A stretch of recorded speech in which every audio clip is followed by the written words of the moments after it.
Hi, friends. This is Miss Karpensky. So today we are conducting another interview with a very, very special musician. So what will happen is that I will introduce you to our guest today, and then afterwards, I will ask him some questions, and then our special guest will play for us some music, hopefully. So, hi, Matvey. How are you? Hello, Galina. I'm good. How So are you? thank you. So thank you so much for willing to do this interview. Matvey is a professional classically trained musician, right? Yes, that is correct. Can you tell us a little bit about yourself, please? Okay, so my name is Matvey Lapin. I was born and I grew up in Russia, in St. Petersburg. I studied, I started to play violin when I was 7, and I'm still doing that. Amazing thing, I still feel like I can do better, so I keep practicing. After I moved to United States, I attended grad school at Indiana University.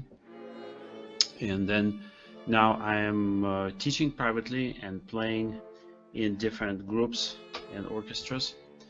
Uh, Obviously, right now, as you can imagine, because of the COVID-19, all of my concerts are canceled or postponed or rescheduled.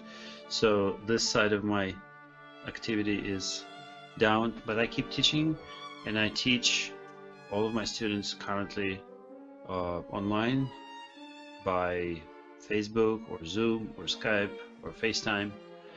And so this is my studio where I work. You can see a little bit behind me. You can see a little bit of my green screen. So I put behind me so my students can see me better. And I have I have a microphone here so they can hear me better. I have a webcam on my computer, and it's all very interesting because obviously I have to learn some new things, new skills. Like any teacher, you know, uh, Digital learning. digital learning exactly. Yes, but part of it, of course, is that I have to demonstrate, and so I'm sitting here. I don't know, maybe I should stand to play for you. This is my violin, and we can talk a little later about what kind of instrument it is. Awesome. Fun fact, kids, I want you to look it up. Where is St. Petersburg, Russia? Okay, and how far it is from the United States? And another question. So, where do you live now? I live now in Cary, North Carolina. Okay, so It kids, is about sorry, not far from Danville. Um, it's about an hour and a half drive. from Danville. You used to live in Danville, Virginia, right? Hmm. Okay. So kids, Matvey lives in Cary, but he gives online lessons. So if you're interested, I will post the information in the link as well. All right, Matvey. So, as a kid, how much did you practice a day? Well, I I would say when I was a elementary and middle school, I practiced probably. I started with probably half an hour as a beginner, and then this time went up to probably about 2 hours a day. 2 hours a day. Wow. And But I was somewhat limited because I was attending a regular school in the morning, and then my musical school was a separate institution, which was happening few days a week in the evening. But also at the same time, I was in the sailing school, sailing so school. yeah, Okay. some of my time was dedicated to sailing. Nice. Nice. And then later on, in place of high school, I entered the we would say in this country, pre-college program, Hmm. which I attended from when I was 14 to when I was 18. And then it was much more specialized, so I practiced more. And then, why did you decided to become a musician? Why did you choose this profession? Mm, maybe one of the reasons it was kind of natural for me because my parents are musicians as well. So I just continued their path. The family But dynasty. yeah, family thing. But also, I felt like I like it. I felt like I need it. Uh, I felt like this is something that would be a lot of fun, and um, it would be super interesting to learn and then share what I can do with others. Okay. And then just one more question, and then please tell us about your instruments and play for us if you can. Um, what would be your message for my students?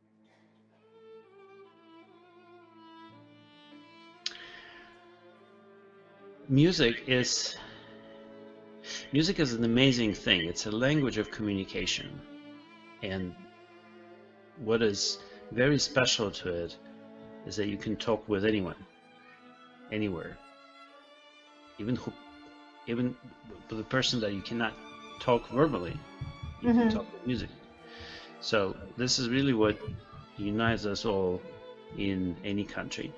So my message would be, guys, stick to your music lessons. There's only one magical word in this field, and it starts with P. I'm sure you all know that. Okay, right? Practice. Practice make it perfect. Thank you, Matvey. And before you start, just I almost forgot to ask you this question. So you first violin was Danville Symphony, right? That is correct. This is called concertmaster, And and what is your job description there, if you don't mind? well, I have to lead the string section. I play the first violin. Sometimes I play solo pieces, or sometimes it's little solos in the orchestra. Like for example, last concert that was in early May, I played three pieces from Schindler's List by John Williams. Wow. Oh, are you able to play some of it today for us, or? Yeah, I can play a little sound. Yeah, Nice, nice. a So little please fragment. tell us about your instruments and please play for us. Thank you so much. Okay, so this is my main violin. Probably should stay so you can see more. This is my main violin. This is a German-made instrument, about 200 years old, Oh, wow. uh, and it was damaged many times and then repaired, but it still sounds very good, and I like it. I think we're good friends. So, and here's a little fragment of one of the pieces from Schindler's List called Remembrances.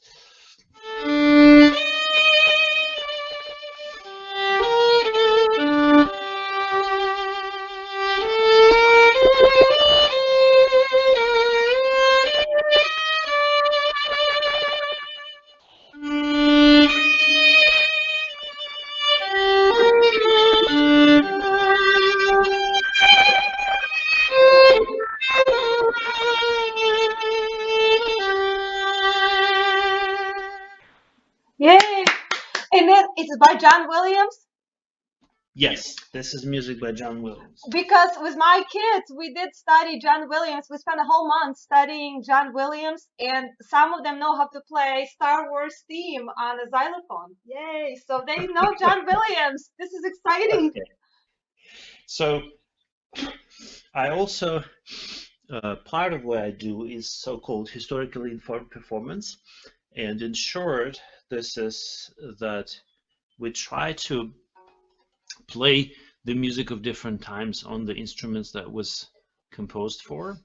And so here's my another instrument. This is a copy, a replica of 18th century violin with original setup, Wow, and it's beautiful. uh, that includes gut strings. God Yeah, strings? yeah, made of literally animals' guts, Wow. intestines. Yeah, Do you know which animals by any chance? it's usually lamb or sheep. Okay, and then can you tell us on the bow, what is the strings on the bow? The what is that? What are those strings are made of on your bow? The white stuff, Hmm. this is the bow here, and it's the same on all bows. It's actually a horse hair. They cut the tails, and the best hair comes from Mongolia, where they have millions of horses, and the best bow hair comes from there. So this Hmm. is different bow shape, as you can see. You see it has an end like a bird's beak, Uh-huh. and it's a little shorter and somewhat lighter than the modern bows. Also, this violin is tuned lower, about a half tone lower, according to the what we know about uh, what they used to do. And here's a little fragment of J.S. Bach's E major prelude from the violin solo partita.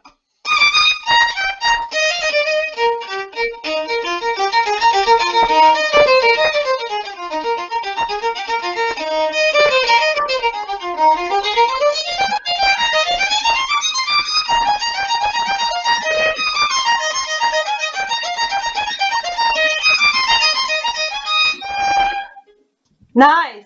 Thank you. So this instrument sounds somewhat different. It's not as bright and loud as a modern violin, but it's more resonant and maybe a little more intimate. And then the third instrument that I wanted to show you guys, and let me switch my lamp on so you can see that. This is a viola. Okay. I also play viola. Viola belongs to the same family as the violin. It's somewhat bigger and it sounds a fifth lower.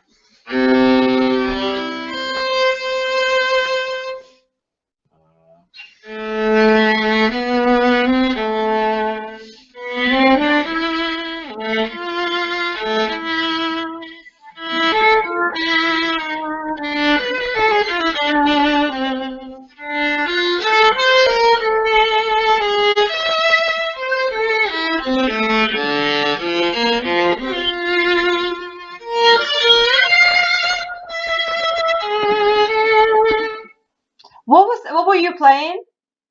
Oh, this is a beginning of uh, Sonata for Arpeggione by Franz Schubert. By Schubert.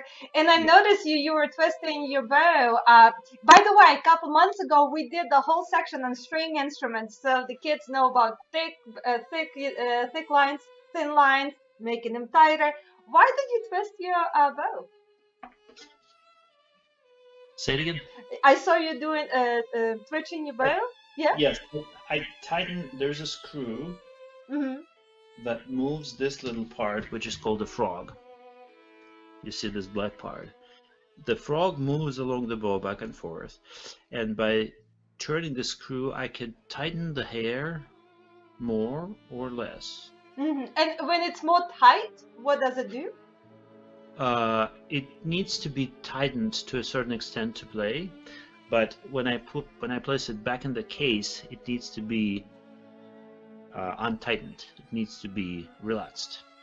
You Okay. know? All So right. here I'm untightening, I'm unscrewing the screw, and you can see that the hair touches the stick here. Becomes loose. Yeah, it's loose. Yeah, I have to loosen it up before I put it back in the case. If you would play with the loose hair, what sound will it produce? It will sound lousy.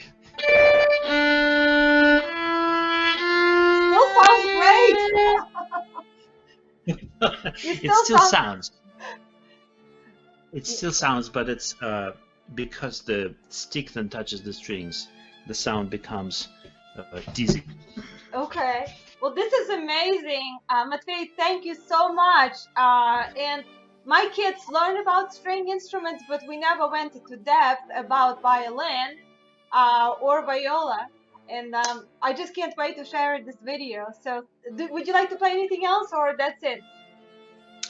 I just wanted to say that when this pandemic is over and we're back to normal life, please come to Danville Symphony concerts.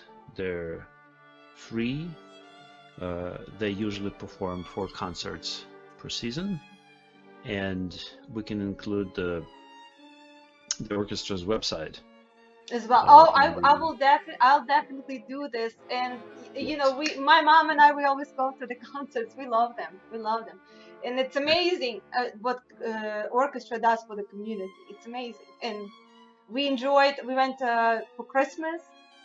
Enjoy the concert. Saw you there. Playing away. Thank you so much, Matvey. And then I thank you. appreciate it. Say hi to Katya and kids, and we will see you later. See you at the concert. Definitely. Thank you so Thank much. you. Bye.